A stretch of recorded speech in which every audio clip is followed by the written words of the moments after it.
Some area capacitance calculations. देखिए हम lambda based geometry करेंगे, हम कैलकुलेशन करेंगे, कैपेसिटेंस की वैल्यू देखेंगे, कैपेसिटेंस की वैल्यू की कैलकुलेशन करेंगे। इसमें क्या है कि कैपेसिटेंस की वैल्यू जब हम निकालते हैं तो कैपेसिटेंस वैल्यू जिसकी रेशियो लेते हैं, जो रिलेटिव एरिया लेते हैं, वो इज इक्वल टू होता है एरिया ऑफ जो हमारा इंटरेस्ट एरिया होता है, ठीक है, area of interest upon area of standard, जो कि स्टैंडर्ड एरिया होता है, वो लेते हैं। अब देखिए जब हम इसमें एरिया ऑफ इंटरेस्ट और एरिया ऑफ स्टैंडर्ड लेते हैं, हम एक सिंपल एरिया ले रहे हैं, हमने एक मेटल लिया है सिंपल एरिया जिसकी एक विड्थ है और एक लेंथ है, लेंथ L है, विड्थ W है, लेंथ है 20 लैम्डा और विड्थ है 3 लैम्डा। अब इसमें हमने क्या करना है, हम इसका रिलेटिव एरिया निकालेंगे। जो रिलेटिव एरिया होता है वो क्या होगा, रिलेटिव एरिया को निकालने के लिए एरिया ऑफ इंटरेस्ट एरिया क्या है, लेंथ इंटू विड्थ, यानी कि 20 lambda into 3 lambda upon area of standard. Area of standard क्या है, एरिया ऑफ स्टैंडर्ड जो कि फीचर साइज स्क्वायर को रिप्रेजेंट करता है, गेट को रिप्रेजेंट करता है, जो कि 2 लैम्डा इंटू 2 लैम्डा का होता है, लैम्डा बेस रूल्स के अकॉर्डिंगली। इसी वजह से ही जो एरिया ऑफ स्टैंडर्ड लिया गया है वो 2 लैम्डा इंटू 2 लैम्डा का लिया गया है। तो जो रिलेटिव एरिया होता है ना, वो इसका सिंपल मेटल का वो 15 होता है, ये है इसका रिलेटिव एरिया। लेकिन अगर हम अलग अलग चीजें लें, हमने क्या किया है, कंसाइडर किया है कि हमने मेटल वन का जो एरिया लेंगे, उसकी कैपेसिटेंस जो होगी सबस्ट्रेट की वो कैलकुलेट करेंगे।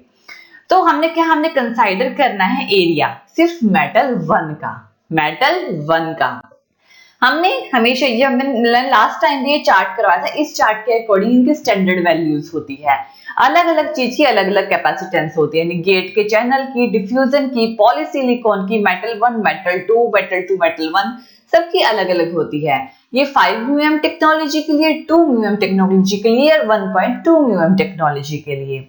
हम इसमें कर रहे हैं कि हमने एरिया देखना है मेटल 1 का, तो उसको जब हम कैलकुलेट करेंगे, उसकी जो कैपेसिटेंस होगी सबस्ट्रेट की वो इज इक्वल टू होगी रिलेटिव एरिया इनटू रिलेटिव सी वैल्यू के। अब रिलेटिव एरिया क्या है, रिलेटिव एरिया हमने अभी कैलकुलेट किया है जो कि है 15, तो रिलेटिव एरिया क्या है 15।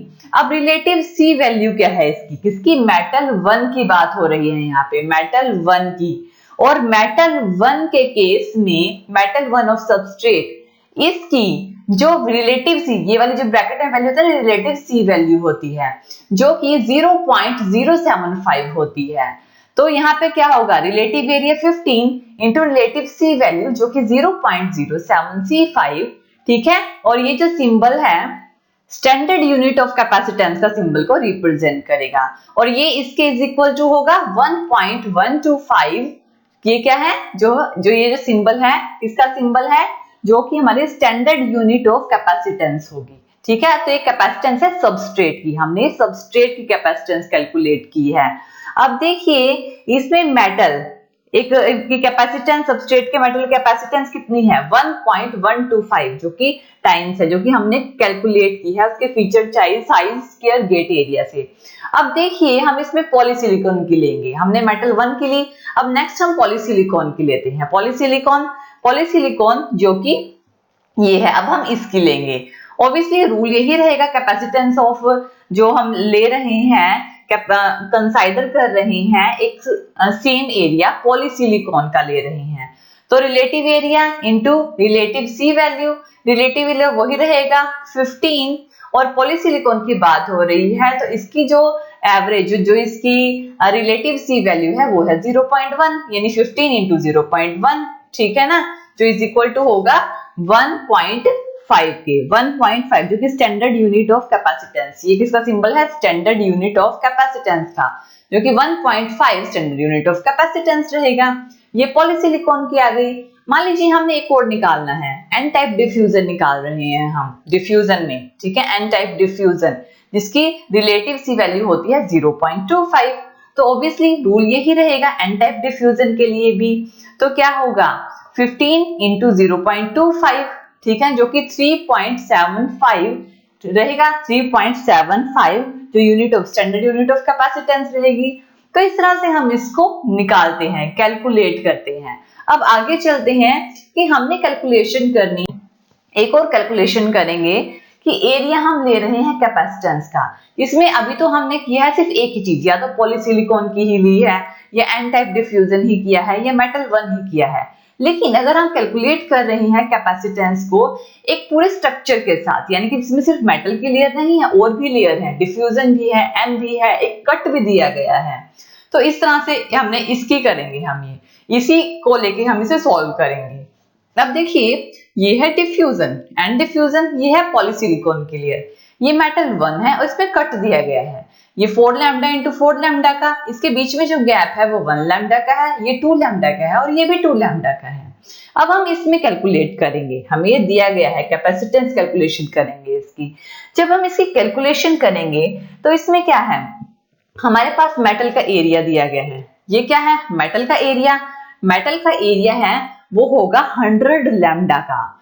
अब देखिए, अगर हम रेशो देखते हैं, मेटल एरिया हम यही देखते हैं ना, जब रेशो लेते हैं metal area upon standard gate area देखते हैं ना, metal area upon standard gate area, जो कि हमने पीछे किया था जब हमने रिलेटिव एरिया निकाला था, इसका भी हम रिलेटिव एरिया निकाल लेंगे, जो रेशो होगी metal area upon standard gate area. अब मेटल एरिया क्या है, एक तो ये है 100 लैम्डा इंटू 3 लैम्डा। ये 100 लैम्डा इंटू 3 लैम्डा क्यों लिया गया है, क्योंकि क्या होता है ना कि ये तो हमारी 100 लैम्डा है, इसमें थोड़ी एक्सटेंशन होती है, यानी कि जब कट देते हैं ना तो इसमें कुछ एक्सटेंशन होती है, तो इसके साथ 3 लैम्डा लिया गया है, ठीक है ना। तो ये मेटल जो टोटल मेटल हो रहा है, क्योंकि मेटल के साथ हमने पॉलीसिलिकॉन को जोड़ा है, उसके साथ उसे कट दिया गया है, उसके साथ उसे अटैच किया गया है, तो कुछ पार्ट तो मेटल का लिया होगा ना, तो वो 3 लैम्डा का लेते हैं। वैसे तो ये 4 लैम्डा है, लेकिन 4 लैम्डा नहीं लेते क्योंकि थोड़ी एक्सटेंड कर जाता है, कट आगे की तरफ होता है थोड़ा, इसलिए इसे 3 लैम्डा लेते हैं। तो 100 lambda into 3 lambda upon 4 lambda square, 4 lambda square क्योंकि जो चीज होती है सेंटर की वो 2 लैम्डा इंटू 2 लैम्डा की होती है, जो कि रिप्रेजेंट करती है कि लैम्डा बेस रूल्स के अकॉर्डिंग फीचर साइज स्क्वायर, जो कि 2 लैम्डा इंटू 2 लैम्डा का होगा, यानी कि 4 लैम्डा स्क्वायर। तो स्टैंडर्ड गेट एरिया क्या हो गया, 4 लैम्डा स्क्वायर, जो इज इक्वल टू होगा 75 के। अब यहाँ पे मेटल की कैपेसिटेंस को कैलकुलेट करेंगे। जब हम यहाँ पे मेटल की कैपेसिटेंस को कैलकुलेट करते हैं तो क्या होगा, जो रेशियो आई है वो क्या है, 75 इंटू 0.075। अब ये 0.075 कहाँ से आया है, जब हमने लास्ट टाइम इसी टॉपिक में हमने एक टेबल किया था जिसमें हमने कैपेसिटेंस देखी थी, तो जो मेटल की जो कैपेसिटेंस होती है ना वो 0.075 की होती है, कितनी, 0.075 की, ठीक है, मेटल 1 की टू सबस्ट्रेट 5 न्यूएम टेक्नोलॉजी में 0.075 की। आप थोड़ा सा बैक करोगे ना तो आपको वो टेबल मैंने आपको बताया था, उसी टेबल में से ही ये वैल्यू ली गई है मेटल कैपेसिटेंस को कैलकुलेट करने के लिए, जो इज इक्वल टू होगी 5.625 के। 5.625 स्टैंडर्ड यूनिट ऑफ कैपेसिटेंस, ये सिंबल है स्टैंडर्ड यूनिट ऑफ कैपेसिटेंस। अब नेक्स्ट देखते हैं पॉलीसिलिकॉन एरिया। हमने ये मेटल का लिया है, हमने मेटल को कैलकुलेट किया है, अब हम पॉलीसिलिकॉन एरिया, ये है हमारा पॉलीसिलिकॉन एरिया, जिसको हम कैलकुलेट करेंगे। ये कितना होगा, 4 लैम्डा इंटू 4 लैम्डा, ठीक है, 4 lambda into 4 lambda plus 1 distance ये है, 2 डिस्टेंस ये है, यानी कि 3 लैम्डा इंटू 2 लैम्डा, ठीक है ना, सिंपल है। पॉलीसिलिकॉन का पूरा एरिया लेंगे, 4 लैम्डा इंटू 4 लैम्डा, ये 3 लैम्डा क्योंकि 1 ये है 2 ये है, 3 लैम्डा इंटू 2 लैम्डा, जो इज इक्वल टू होगा 22 लैम्डा स्क्वायर के। तो ये हो गया पॉलीसिलिकॉन एरिया। हमने एक मेटल कैपेसिटेंस किया है, एक पॉलीसिलिकॉन एरिया किया है। अब हम पॉलीसिलिकॉन कैपेसिटेंस करेंगे। पॉलीसिलिकॉन कैपेसिटेंस को हम कैसे लेते हैं, एरिया अपॉन 4, यानी कि एरिया क्या है हमारा 22 और अपॉन में 4 मल्टीप्लाई बाय 0.1। अब देखिए पॉलीसिलिकॉन का कैपेसिटेंस हमने उसी टेबल में से लिया है, पॉलीसिलिकॉन का कैपेसिटेंस होता है 0.1, इसी वजह से हमने यहाँ 0.1 लिया है। तो पॉलीसिलिकॉन कैपेसिटेंस 22 अपॉन 4 क्रॉस 0.1, जो इज इक्वल टू आएगा 0.55 के, ठीक है, ये हमने अपने टेबल में से लिया है, ठीक है, जो टेबल हमने पीछे किया था। पॉलीसिलिकॉन कैपेसिटेंस देखोगे ना 0.1, अब पॉलीसिलिकॉन एरिया के अकॉर्डिंग निकालना है 22 अपॉन 4 इंटू 0.1, जो कि 0.55 आ जाएगा, ठीक है ना। अब ट्रांजिस्टर की बात करते हैं। ये तो हमने मेटल कैपेसिटेंस निकाल दिया, पॉलीसिलिकॉन एरिया निकाल दिया, पॉलीसिलिकॉन कैपेसिटेंस कैलकुलेट कर दी। अब हम देखते हैं गेट कैपेसिटेंस। जो गेट कैपेसिटेंस होता है ना ट्रांजिस्टर के केस में, CG से जिसे डिनोट किया जाता है, वो इज इक्वल टू होता है 1, जो हमारी स्टैंडर्ड यूनिट होती है कैपेसिटेंस की, यानी कि 1 स्टैंडर्ड यूनिट ऑफ कैपेसिटेंस, ये रहेगा। अब देखिए इसमें क्या है, अब टोटल कैपेसिटेंस क्या होगी। जो हमारी टोटल कैपेसिटेंस होगी वो metal capacitance plus polysilicon capacitance plus gate capacitance होगी, यानी कि जो मेटल कैपेसिटेंस हमने कैलकुलेट की है ये वाली, पॉलीसिलिकॉन कैपेसिटेंस ये वाली, और जो हमारी गेट कैपेसिटेंस है ये, इस सबका टोटल, ये टोटल कैपेसिटेंस होगी इस पूरे स्ट्रक्चर की, जो कि 7.20 होगी, स्टैंडर्ड यूनिट ऑफ कैपेसिटेंस। तो ये जो वैल्यूज है ये इवेल्युएट करती है, ठीक है, जो हमने निकाली थी, जो एक्चुअल वैल्यू होती है स्टैंडर्ड यूनिट ऑफ कैपेसिटेंस की, ये होती है। इसके अलावा मान लीजिए कि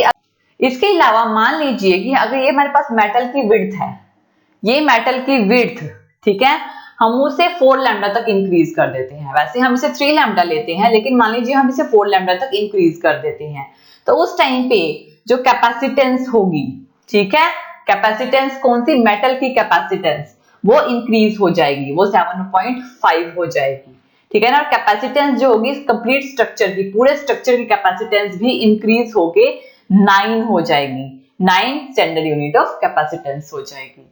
इस तरह से हम एरिया को कैलकुलेट करते हैं कैपेसिटेंस कैलकुलेशन में। Thank you for watching this video. और ज्यादा अपडेटिंग वीडियोस के लिए आप हमारे चैनल लर्न एंड ग्रो पर हमें सब्सक्राइब कर सकते हैं। Thank you.